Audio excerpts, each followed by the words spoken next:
بسم اللہ الرحمن الرحیم۔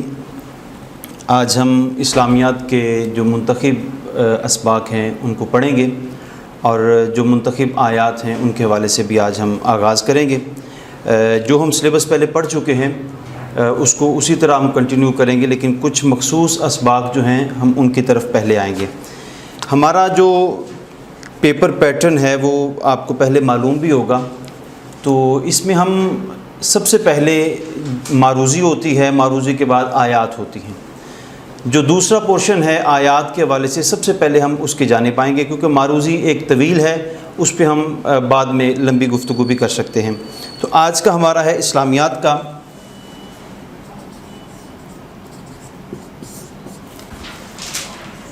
معروضی ہوگی 10 نمبر کی، دوسرے نمبر پر ہوگی قرآنی آیات، یہ ہوں گی 20 نمبر کی۔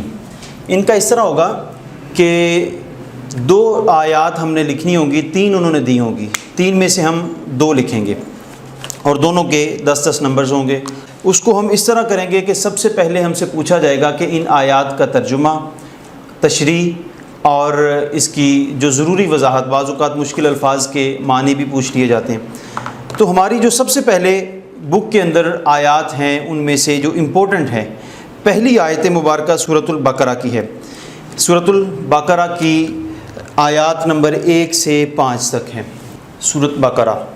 تو اس کا مطلب کیا ہے؟ بقرہ عربی میں کہتے ہیں گائے کو اور بیل کو عربی میں بقرہ کہا جاتا ہے۔ تو اس پوری سورت کے اندر اللہ رب العالمین نے حضرت موسیٰ علیہ السلام اور ان کی قوم کے متعلق ذکر کیا ہے۔ حضرت موسیٰ علیہ السلام کی قوم کے ساتھ وہ گائے کا جو ایک تفصیل کے ساتھ واقعہ ہے اس کے متعلق ذکر کیا گیا ہے، کیونکہ وہ یہودی تھے اور حضور جب مدینہ طیبہ میں آئے تو حضور کا سامنا جس قوم کے ساتھ تھا وہ قوم یہود تھی۔ ان کی روش، ان کے طریقے، ان کا جو معمول ہے اور کس انداز سے وہ چال بازیاں کیا کرتے ہیں، ان تمام سے آگاہ کرنے کے لیے اللہ رب العالمین نے اس مدنی صورت کو نازل فرمایا اور حضور سید عالم صلی اللہ تعالی علیہ وسلم کو ان کے حالات سے آگاہ فرمایا۔ اس کو ہم آغاز کریں گے الف لام میم ذالک الکتاب لا ریب فیہ ھدی للمتقین الذین یؤمنون بالغیب ویقیمون الصلاۃ ومما رزقناہم ینفقون والذین یؤمنون بما انزل الیک وما انزل من قبلک وبالآخرۃ ھم یوقنون اولئک علی ھدی من ربہم واولئک ھم المفلحون۔ اس سورت کا آغاز ہو رہا ہے الف لام میم سے۔ الف لام میم یہ حروف مقطعات میں آتے ہیں۔ حروف مقطعات کن کو کہا جاتا ہے؟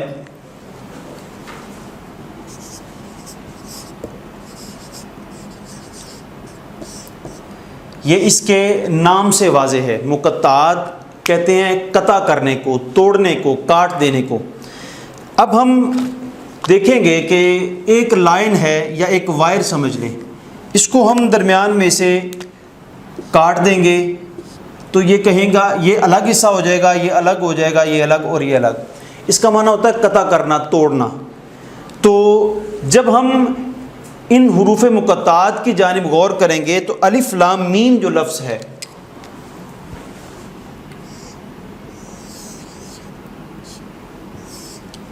یہ الف لام میم لفظ ہے، اس کو ہم توڑ کے پڑھیں گے۔ ویسے قرآن پاک میں ہم دیکھتے ہیں تو الگ طور پہ بھی ہمیں یہ ملتا ہے، ہمیں اس طرح بھی ملتا ہے۔ یہ الف لام میم جس طرح ہم نے یہ لکھا ہے ویسے ہی لکھا ہے، صرف اس چیز کا فرق ہوگا کہ اس کے اوپر یہ مد کا نشان نہیں ہوگا اور ہم اس کو کاٹ کے نہیں پڑھیں گے۔ یہ لفظ عام طور پر آپ نے قرآن پاک کے دوسرے مقامات پر بھی دیکھا ہوگا، جیسے الم تر کیف فعل ربک باصحاب الفیل۔ الم لفظ جب جوڑ کے پڑھیں گے تو الم پڑھیں گے، اور جب ہم الگ الگ کر کے پڑھیں گے تو الف کو الگ پڑھیں گے، لام کو الگ پڑھیں گے، میم کو الگ پڑھیں گے۔ تو ان کو الگ کر کے کیوں پڑھا جاتا ہے؟ مفسرین کرام نے اس کے بارے میں فرمایا ہے کہ یہ وہ الفاظ ہیں کہ جن کے معنی عام انسان کی سمجھ میں نہیں آتے، اسی لیے جب کوئی بھی قرآن پاک کا مفسر یا مترجم جو ہے وہ جب ترجمہ کرتا ہے یا تفسیر لکھ رہا ہوتا ہے، ایز اٹ از الف لام میم کے نیچے الف لام میم لکھ دیتا ہے تاکہ اس بات کا اظہار ہو سکے کہ ان الفاظ کے معنی جو ہیں وہ اللہ تعالیٰ اور اللہ کے رسول کے علاوہ کوئی بھی نہیں جانتے۔ عرب زمانے کے اندر یہ ایک ایسا لفظ ہوتا تھا جو شاعری کے اندر بھی وہ لوگ استعمال کیا کرتے تھے، اور اپنی جو عربی کے ضخیم کتابیں ان کی ہیں آج بھی ان میں دیکھیں وہاں پر یہ الفاظ ملتے ہیں، چونکہ یہ ان کے اندر رائج تھا۔ ان کے اندر رائج ہونے کی وجہ سے اللہ تعالیٰ نے قرآن پاک جب نازل کیا تو قرآن پاک کی فصاحت و بلاغت سے آگاہ کرنے کے لیے ان حروف کو بھی نازل فرمایا جن کے معانی و مطالب جو ہیں وہ اللہ تعالیٰ جانتا ہے یا اللہ کا رسول جانتا ہے۔ تو یہ ہیں حروف مقطعات۔ یہ شارٹ کویسچن بھی آ سکتا ہے کہ حروف مقطعات کون سے ہوتے ہیں، تو یہ قرآن پاک کی مختلف جو صورتوں کے آغاز میں آتے ہیں، اور یہ 14 کی تعداد ان کی ہے۔ آگے آتا ہے ذالک الکتاب لا ریب فیہ، یہ وہ کتاب ہے جس میں شک کی کوئی گنجائش نہیں ہے۔ ذالک کا لفظ جو ہے اس میں اشارہ ہے جس کو دور کے لیے استعمال کیا جاتا ہے، جیسے ہم کسی کو بلانا ہو یا کسی کا نام لینا ہو، وہ ہم سے دور ہو، ہم اس کی جانب اشارہ کر کے کہتے ہیں وہ انسان جو ہے، تو یہ لفظ جو ہے دور کے اس میں اشارہ کے طور پر استعمال ہوتا ہے، کسی دور کے بندے کی بات کرنی ہو تو ذالک کا لفظ آتا ہے۔ ذالک الکتاب لا ریب فیہ، یہ وہ کتاب ہے جس میں شک کی کوئی گنجائش نہیں، لا ریب جس میں شک کی کوئی گنجائش نہیں، فیہ اس میں، تو اس میں ذالک الکتاب لا ریب فیہ، قرآن تو ہمارے ہاتھ میں ہوتا ہے، قرآن ہمارے ہاتھ میں جب ہو تو پھر دور کا اشارہ کرنے کی کیا ضرورت ہے، یہ کہنے کی کیا ضرورت ہے کہ وہ کتاب، لفظی اعتبار سے اگر دیکھیں تو اس کا معنی یہ بنتا ہے کہ وہ کتاب، چونکہ اگر پاس کا ہو تو ہاذا کا لفظ استعمال ہوتا ہے یا ہاذہ کا استعمال ہوتا ہے، یہ ضمائر استعمال ہوتی ہیں، لیکن ذالکہ کا لفظ استعمال کیوں کیا اللہ تعالیٰ نے؟ اب یہ ہمارے ذہن میں ایک سوال تھا۔ ذالکہ کا لفظ اس لیے اللہ تعالیٰ نے استعمال کیا کہ عام کتاب کے بارے میں بات ہوتی تو اللہ تعالیٰ کہتا ہاذہ الکتاب، یہ وہ کتاب ہے، لیکن یہ قرآن ہے۔ قرآن پاک کا ایک اصول ہے اور عربی گرامر کا ایک اصول ہے کہ جب کسی خاص چیز کا ذکر کرنا ہو تو قانون سے ہٹ کے اللہ تعالیٰ استعمال فرماتا ہے یا عربی دان استعمال کرتے ہیں۔ یہاں بھی اللہ تعالیٰ نے ذالک الکتاب، یہ وہ کتاب ہے، یہ اس لیے اللہ تعالیٰ نے ذکر فرمایا کہ یہ پتہ چل جائے، یہ پہچان ہو سکے کہ یہ کوئی عام کتاب نہیں بلکہ یہ ایک خاص کتاب ہے جس کے بارے میں ذکر کیا جا رہا ہے۔ فرمایا ذالک الکتاب لا ریب فیہ، یہ وہ کتاب ہے جس میں کوئی شک نہیں ہے۔ ھدی للمتقین، یہ متقین کے لیے ہدایت ہے۔ اب ایک اور سوال ہمارے ذہن میں آ سکتا تھا کہ قرآن پاک تو ہمارا دعویٰ ہے، مسلمانوں کا دعویٰ ہے کہ قرآن پاک تو تمام دنیا کے لوگوں کے لیے نازل ہوئی، چاہے وہ مسلمان ہو، عیسائی ہو، یہودی ہو، کسی مذہب سے تعلق رکھتا ہو، یا وہ ایسا بندہ ہو جو کسی مذہب کو ماننے والا نہیں۔ ہمارا دعویٰ ہے قرآن پاک آفاقی کتاب ہے اور ہر طرح کی تعلیمات جو ہیں وہ قرآن پاک کے اندر موجود ہیں۔ اللہ تعالیٰ نے پچھلی جتنی بھی کتابیں ہیں ان کا علم جو ہے اس کتاب کے اندر جمع کر کے قرآن پاک میں ایک بہت بڑا اضافہ علم کا فرما کے ہمارے تک اللہ تعالیٰ نے یہ کتاب بھیجی ہے۔ یہاں پر قرآن اپنے آغاز میں کہتا ہے ھدی للمتقین، یہ تو متقین کے لیے ہدایت والی کتاب ہے، تو اس سے ہمیں یہ پتہ چلتا ہے کہ قرآن پاک جو ہے یہ متقین کے لیے بھی ہدایت ہے، دوسروں کے لیے بھی ہدایت ہے، لیکن متقین کا لفظ اس لیے ذکر کیا ہے کہ اس سے جو فائدہ حاصل کرتے ہیں، اس سے استفادہ کرتے ہیں، وہ متقین ہیں۔ آگے متقین کی صفات بیان کی جاتی ہیں۔ متقین کون ہوتے ہیں؟ تقوی والے لوگ، تقوی جس کا مفہوم ہے کہ اللہ تعالیٰ سے ڈرنا، پرہیزگاری اختیار کرنا اور بچنا، یہ تین معنی اس میں ہمیں ملتے ہیں تقوی کے، ڈرنا، پرہیزگاری اختیار کرنا، بچنا۔ تو اللہ تعالیٰ نے اس کتاب کو نازل تو سب کے لیے کیا ہے، اتارا تو سب کے لیے ہے، لیکن اللہ تعالیٰ نے فرمایا کہ اس سے جو فائدہ حاصل کرنے والے ہیں وہ صرف متقین ہیں۔ اب متقین کون ہیں؟ تقوی اختیار کرنے والے کون ہیں؟ اللہ تعالیٰ سے ڈرنے والے کون ہیں؟ فرمایا الذین یؤمنون بالغیب، وہ لوگ جو غیب پر ایمان لے کر آتے ہیں، وَيُقِيمُونَ الصَّلَاةَ، اور نماز قائم کرتے ہیں، وَمِمَّا رَزَقْنَاهُمْ يُنْفِقُونَ، اللہ تعالیٰ نے انہیں جو رزق دیا ہے اللہ تعالیٰ کے دیے ہوئے رزق میں سے وہ خرچ کرتے ہیں۔ اب متقین کی صفات کیا کیا ہیں؟ تقوی والے کون کون ہیں؟ ایک وہ جو غیب پر ایمان لے کر آتے ہیں۔ اب غیب کیا چیز ہے؟ ہر وہ چیز جو ہماری نگاہوں سے اوجھل ہے اس کو بھی غیب کہا جا سکتا ہے۔ ہر وہ چیز جس تک ہمارے حواس خمسہ کا ادراک نہیں ہو سکتا۔ ہمارے حواس خمسہ کون سے ہوتے ہیں؟ 5 چیزیں ہیں جو انسان کے حواس ہوتے ہیں۔ ایک، پکڑنا، پکڑتا ہے انسان اپنے ہاتھوں کے ساتھ۔ دوسرے نمبر پر آتا ہے انسان کا دیکھنا، دیکھنے کا تعلق آنکھ کے ساتھ ہے۔ تیسرے نمبر پر آتا ہے سونگھنا، سونگھنے کا تعلق ناک کے ساتھ ہے۔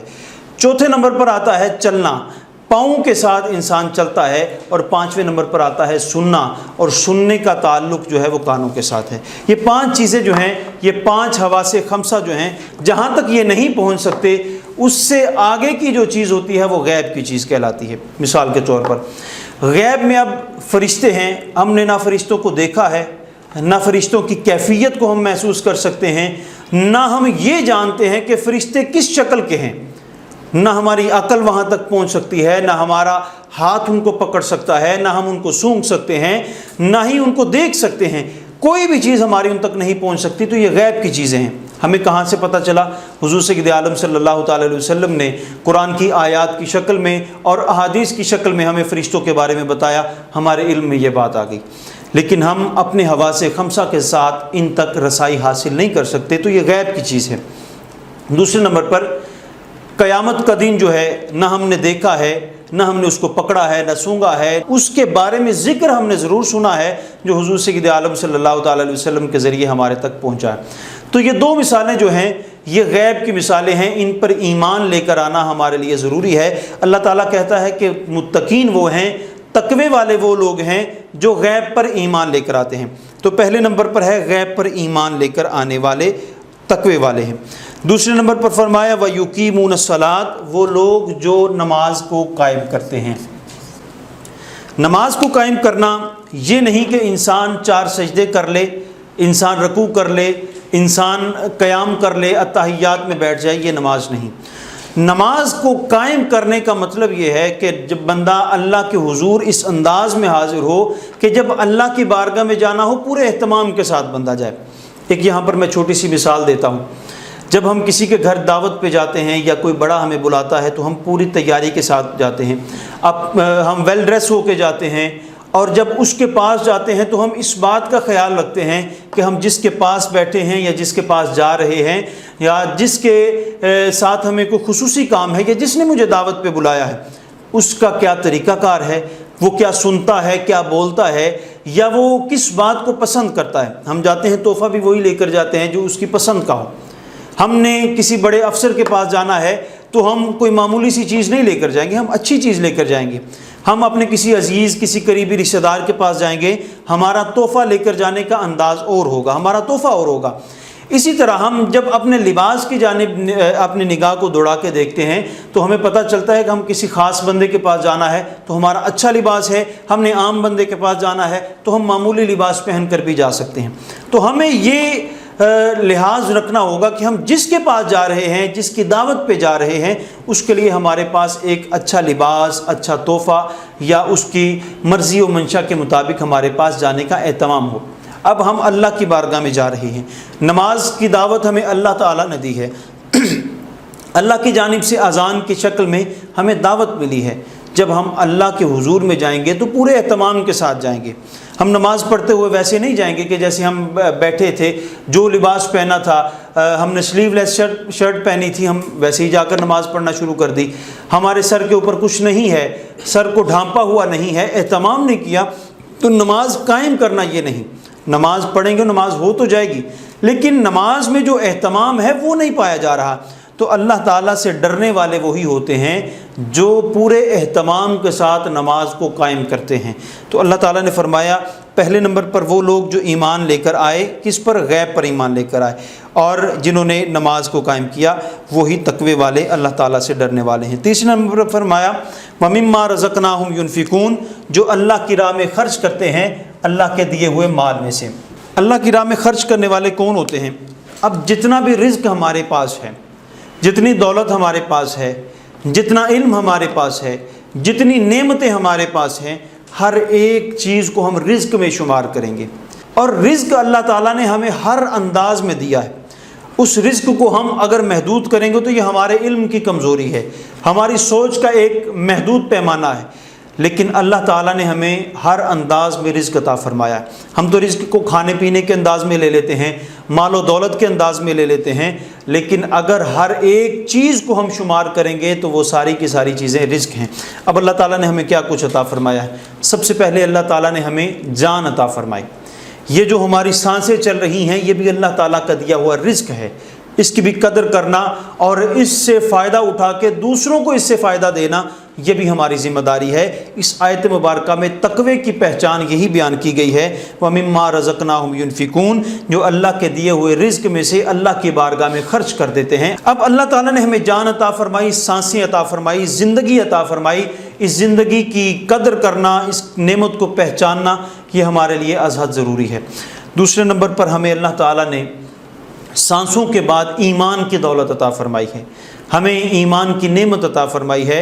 یہ ایمان کی نعمت جو ہے یہ بھی اللہ تعالیٰ کا دیا ہوا رزق ہے۔ اس کے بعد اللہ تعالیٰ ہمیں اولاد کی نعمت سے بھی نوازتا ہے۔ جب اولاد کو اللہ تعالیٰ نعمت کے طور پر ہمیں عطا فرما دیتا ہے وہ بھی ایک رزق ہے۔ اس کے ساتھ ہی ہم دیکھتے ہیں ہم اپنا روزگار چلانے کے لیے کوئی کاروبار کرتے ہیں، کسی کے پاس جا کر جاب کرتے ہیں، ہم جاب ہولڈر ہیں یا بزنس مین ہیں، ہمارے پاس یہ جو مال کی شکل میں، دولت کی شکل میں حلال چیز جو ہے وہ اللہ تعالیٰ کا دیا ہوا رزق ہے، جس کو ہم عام طور پر رزق کے معنی میں استعمال بھی کرتے ہیں۔ اس کے بعد اچھا دوست مل جانا یہ بھی ایک رزق ہے، اچھا استاد مل جانا یہ بھی اچھا رزق ایک ہمارے لیے رزق ہے، اچھا مینٹور مل جانا یہ ہمارے لیے رزق ہے۔ یعنی ہر جانب سے اللہ کی کوئی نہ کوئی عطا جو ہے ہمارے تک جو پہنچی ہے وہ ساری کی ساری چیزیں رزق ہیں۔ اب ہم انہیں استعمال کس طرح کر سکتے ہیں؟ ہمیں اللہ تعالیٰ نے زندگی عطا فرمائی، اس زندگی کی ہم سب سے پہلے قدر کریں گے۔ یہ اللہ رب العالمین کی نعمت کی قدر کرنا یہ اللہ تعالیٰ کی خوشنودی کا ایک بہت بڑا ذریعہ ہے۔ اس زندگی سے ہم فائدہ خود بھی اٹھا سکتے ہیں، اس زندگی سے دوسرے لوگوں کے بھلے کا کام بھی کر سکتے ہیں۔ یہ جو ہماری سانسیں چل رہی ہیں، ہاتھوں سے حرکت ہو رہی ہے، زبان بول رہی ہے، آنکھیں دیکھ رہی ہیں، یہ ساری کی ساری چیزیں جتنی بھی ہیں یہ اللہ کا دیا ہوا رزق، اللہ کی مرضی کے مطابق ہم نے کس انداز میں چلانا ہے۔ ہمیں جو زندگی ملی، اس زندگی کی قدر کرنے کے بعد دوسرے نمبر پر ہم اس زندگی کو اتنا نفع مند بنائیں، نفع بخش بنائیں کہ دوسرے لوگ ہماری زندگی سے فائدہ اٹھائیں۔ ہم کوئی ایسے نیک کام کریں، اچھے کام کریں، اپنے ہاتھوں کے ساتھ کر سکتے ہیں، کسی کو کوئی ایسی چیز بنا کر دکھا سکتے ہیں، سکھا سکتے ہیں جس سے اس کو کل کو فائدہ ہو، وہ اس سے اپنی زندگی کو بہتر کر سکے۔ یہ اللہ کے دیے ہوئے رزق میں سے، اللہ کی نعمتوں میں سے خرچ کرنا ہے، یہی تقوی کی پہچان ہے۔ ہمارے پاس علم ہے، اللہ تعالیٰ نے علم کی دولت عطا فرمائی ہے، اس علم کو ڈلیور کریں گے، یہ اللہ کے دیے ہوئے رزق کو اللہ کی بارگاہ میں خرچ کرنا ہے۔ ہمارے پاس مال آیا ہے، ہمارے کسی عزیز کو اس کی ضرورت ہے، کوئی پریشان حال ہے، جیسے آج پورے ملک کے اندر سیلاب آیا ہوا ہے، تو ہمارے سیلاب متاثرین کو اس وقت مال کی ضرورت ہے، نعمتوں کی ضرورت ہے، کھانے پینے کی اشیاء کی ضرورت ہے۔ یہ اللہ کا دیا ہوا رزق جب ہم اللہ کی راہ میں خرچ کریں گے تو اللہ تعالیٰ ہمیں قرآن کی اس آیت کی روشنی میں یہ اللہ کی دی ہوئی بشارت ہمارے لیے آ جائے گی کہ یہ تقوی والے وہی لوگ ہیں جو اللہ کے دیے ہوئے رزق میں سے اللہ کی راہ میں خرچ کرتے ہیں۔ چوتھے نمبر پر آتا ہے والذین یؤمنون بما انزل الیک وما انزل من قبلک، یہ وہ لوگ ہیں جو قرآن پاک پر بھی ایمان لے کر آتے ہیں، قرآن سے پہلی کتابوں پر بھی ایمان لے کر آتے ہیں، یعنی جو ان پر نازل کیا گیا قرآن پاک اور جو اس سے پہلے نازل کی گئی ہیں ان پر ایمان لے کر آتے ہیں۔ پہلے کیا نازل کیا گیا؟ پہلے تورات، زبور، انجیل اور مختلف صحیفے نازل ہوئے، ان پر ایمان لے کر آنا۔ اب چوتھے نمبر پر کیا ہے؟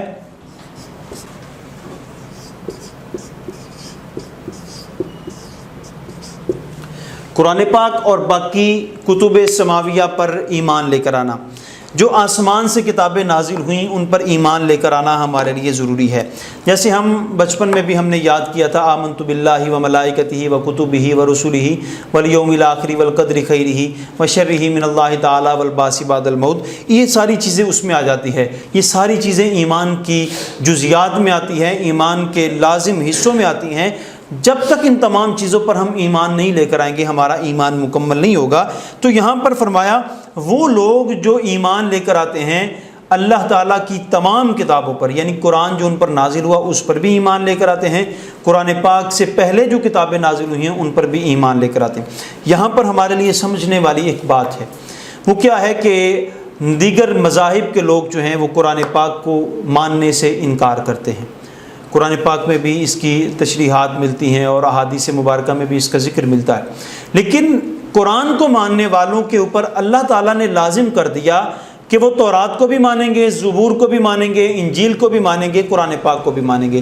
جیسے ان کا ایمان قرآن پاک پر لے کر آنا ضروری ہے، ویسے ہی دیگر کتابوں پر اور تمام صحائف پر ایمان لے کر آنا ضروری ہے۔ یہ ایمان کے حصے میں شامل کر دیا اور اہل اسلام کے لیے یہ ایک لازم قرار دے دیا کہ جیسے اپنے نبی کو مانتے ہو ویسے دوسرے انبیاء کے اوپر ایمان لے کر آنا بھی تمہارے لیے ضروری ہے۔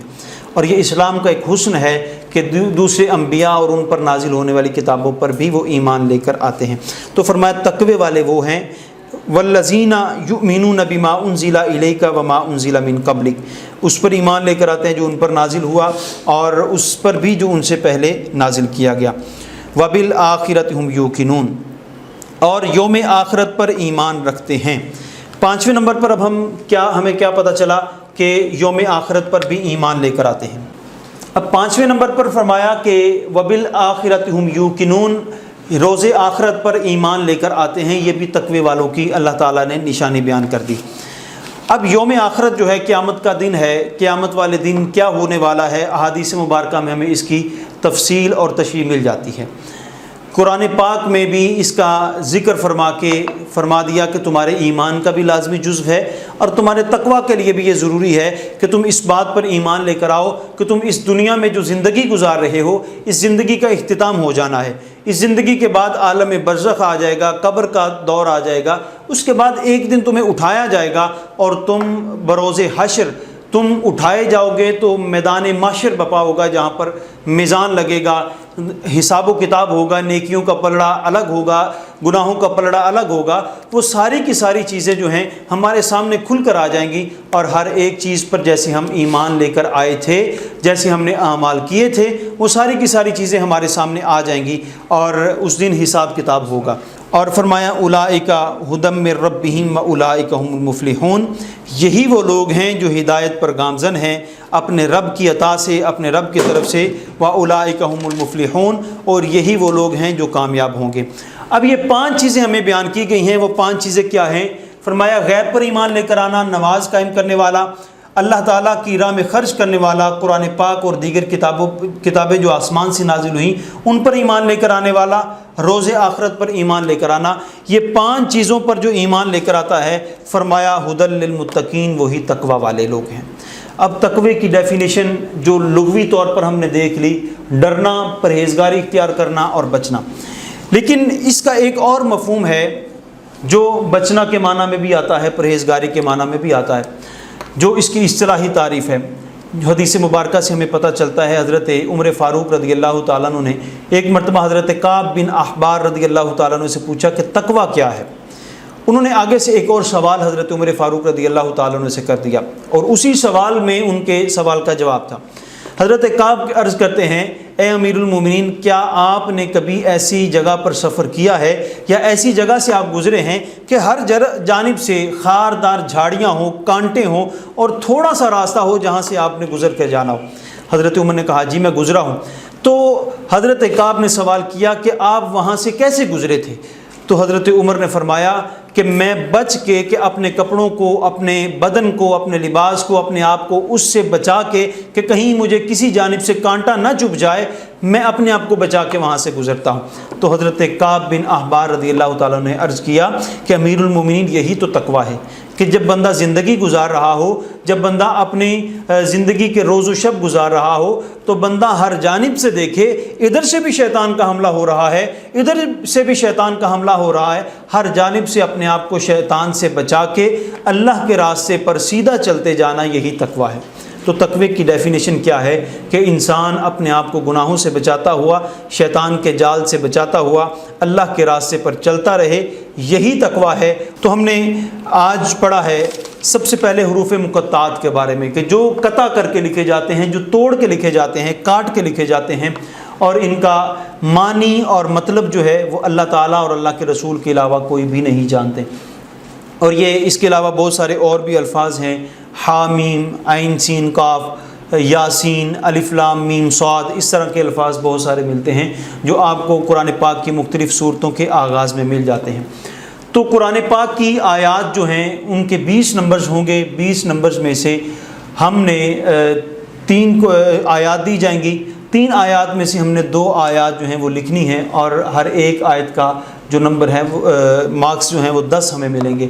اس میں ہم سے قرآن پاک کی آیت کا ترجمہ، تشریح جس کو ہم تفسیر کہتے ہیں، اور اس کے ساتھ مشکل الفاظ کے معنی بھی پوچھے جا سکتے ہیں۔ تو قرآن پاک کی یہ آیات بہت ساری ہیں، میرے خیال 71 ہمارے سلیبس کے اندر ہیں، لیکن ان میں ہم جو مخصوص ہیں، جو خاص آیات ہیں، ان کو ہی پڑھیں گے تاکہ ہمارا سلیبس جو ہے شارٹ الفاظ میں، شارٹ کویسچنز کے ذریعے ہم اپنے سلیبس کو مکمل کرنے میں کامیاب ہو سکیں۔